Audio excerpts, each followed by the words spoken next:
নমস্কার সকলকে বন্ধুরা। বাংলাদেশ প্রিমিয়ার লিগ বিপিএল এর ৩৬ নম্বর ম্যাচটিতে মুখোমুখি হতে চলেছে সিলেট স্ট্রাইকার এবং দুর্বার রাজশাহী, এই দুটি টিম। এবং আজকের এই ভিডিওতে আমি তোমাদের সাথে এই ৩৬ নম্বর ম্যাচটির toss prediction, match prediction share করার চেষ্টা করব। সাথে সাথে এই ম্যাচটির ব্যাপারে আরো অনেক কিছু ডিটেলস আমি তোমাদের সাথে শেয়ার করব আজকের এই ভিডিওতে। তোমরা ভিডিওটাকে স্কিপ করো না, পুরো ভিডিওটা দেখো। আর ভিডিওটা ভালো লাগলে অবশ্যই একটা লাইক করো। আর এরকম ধরনের ম্যাচ প্রেডিকশনের ভিডিও দেখতে চাইলে চ্যানেলটিকে সাবস্ক্রাইব তোমরা করে নিতে পারো। আর তোমরা যারা যারা আলাদাভাবে এই ম্যাচটির 100% winning match report, match prediction জানতে চাও, তারা অবশ্যই এই স্ক্রিনে দেওয়া হোয়াটসঅ্যাপ নাম্বারটিতে মেসেজ করতে পারো। যেখানে এই ম্যাচটি, এই 36 নম্বর ম্যাচটিও হতে চলেছে শেরেবাংলা স্টেডিয়ামে, ঢাকাতে এই ম্যাচটি হবে। এবং এই ম্যাচটির জন্য এখানে প্রথম ইনিংসে 190 থেকে 200-210 মধ্যে যদি টোটাল হয়, এখানে আমার মনে হচ্ছে একটি ভালো টোটাল হতে পারে।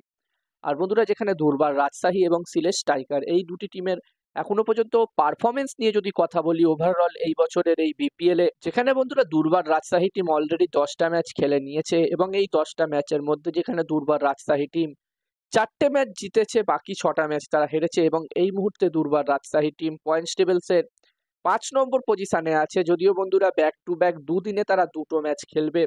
এবার দেখার বিষয় থাকবে এখানে দুর্বার Rajshahi team back to back যে দুটো ম্যাচ খেলবে, এই দুটো ম্যাচে তারা কি রেজাল্ট করতে পারে। তবে এখান থেকে দুর্বার রাজশাহী টিমকে যদি কোয়ালিফাই করতে হয় প্লে অফসে, তাহলে কিন্তু তাদের যে আর যেই দুটো ম্যাচ বাকি আছে, যেই দুটো ম্যাচ তারা ব্যাক টু ব্যাক দুদিনে খেলবে, দুটো ম্যাচে কিন্তু তাদেরকে জিততে হবে।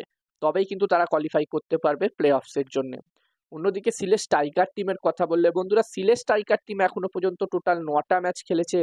এবং এই 9টা ম্যাচের মধ্যে তারা দুটো মাত্র ম্যাচ জিতেছে, বাকি 7টা ম্যাচ তারা হেরেছে। বলা যেতে পারে এখান থেকে সিলেট স্ট্রাইকার টিমের কোয়ালিফাই করার, প্লে অফসে কোয়ালিফাই করার সুযোগ অনেকটাই কম। তবে যদি তারা বাকি তাদের সবকটা ম্যাচ জিততে পারে, তাহলে কিছুটা হলেও তাদের কাছে সুযোগ আছে এখান থেকে প্লে অফসে কোয়ালিফাই করার। এবার দেখার বিষয় থাকবে এখান থেকে সিলেট স্ট্রাইকার টিম তাদের বাকি ম্যাচগুলোতে কিরকম পারফর্ম করে। আর বন্ধুরা, যেখানে এই দুটি টিমের মধ্যে এই বছরের এই সিজনের বিপিএল এ অলরেডি একটি ম্যাচ হয়ে গেছে, যেখানে এই সিজনের 23 নম্বর ম্যাচটিতে দুর্বার রাজশাহী এবং সিলেট স্ট্রাইকার টিম মুখোমুখি হয়েছিল। এবং ওই ম্যাচটিতে দুর্বার রাজশাহী টিম প্রথমে ব্যাটিং করে 184 রান করেছিল। এবং এই রানটি যখন সিলেট স্ট্রাইকার টিম চেস করতে নামে, তারা কিন্তু 119 রানই করতে পারে, মাত্র 119 রান তারা করতে পারে।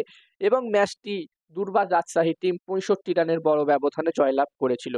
তো এখানে দুর্বার রাজশাহী টিম আরো একবার চাইবে এখানে সিলেট স্ট্রাইকার টিমকে হারাতে। অন্যদিকে সিলেট স্ট্রাইকার টিমের কাছে এখানে কিন্তু এই ম্যাচটি মাস্ট উইন ম্যাচ। শুধু এই ম্যাচটি নয়, তাদের বাকি সবকটা ম্যাচই মাস্ট উইন ম্যাচ, যদি তাদেরকে প্লে অফসে দৌড়ে টিকে থাকতে হয়।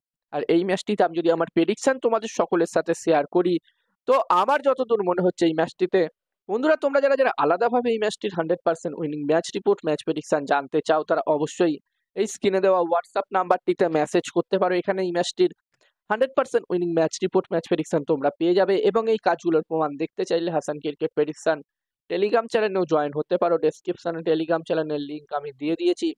আর হাসান ক্রিকেট প্রেডিকশন একটি ইউটিউব চ্যানেলও আছে, তোমরা চাইলে ভিজিট করতে পারো। আর আমার যতদূর মনে হচ্ছে বন্ধুরা, এই ম্যাচটি এখানে টস জিততে পারে, এই 36 নম্বর ম্যাচটি এখানে টস জিততে পারে সিলেট স্ট্রাইকার, ম্যাচটিও জিততে পারে সিলেট স্ট্রাইকার। আমার প্রেডিকশন রইল এই ম্যাচটিতে টস ম্যাচ দুটোই সিলেট স্ট্রাইকার টিম জিতবে। এবার দেখার বিষয় থাকবে কি হয়। আর বন্ধুরা, এখন সাউথ আফ্রিকা টি20 লিগ চলছে এবং ইন্টারন্যাশনাল টি20 লিগও চলছে। দুটো টুর্নামেন্টের টস প্রেডিকশন, ম্যাচ প্রেডিকশন আমি তোমাদের সাথে আমার টেলিগ্রাম চ্যানেলে শেয়ার করছি। যারা যারা জয়েন হওনি অবশ্যই জয়েন হয়ে যাও, লিঙ্ক ডেসক্রিপশনে আমি দিয়ে দিয়েছি।